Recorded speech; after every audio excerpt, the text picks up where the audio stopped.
Seorang penganggur dijatuhi hukuman penjara 30 tahun dan 13 sebatan oleh Mahkamah Tinggi Shah Alam selepas mengaku bersalah atas pertuduhan meliwat dan membunuh bayi lelaki berusia 9 bulan yang dijaga isterinya 4 tahun lepas.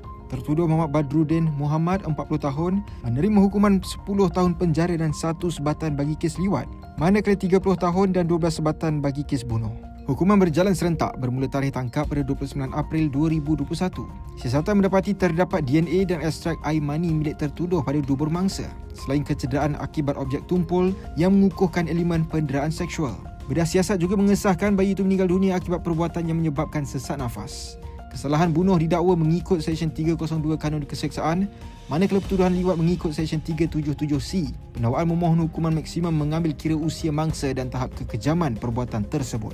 Punca kebanyakan penyakit adalah pengaliran darah yang tidak lancar, seperti sakit kepala, sakit badan, lesu, penat, tangan dan kaki rasa kebas, sesak nafas dan banyak lagi. Kalau kita biarkan, dia boleh menyebabkan penyakit-penyakit darah tinggi, kencing manis, serangan jantung dan banyak lagi. Tasli Dancen melancarkan pengaliran darah. Ia dihasilkan dengan cara moden dan berkualiti. Tasli, teman kesihatan anda.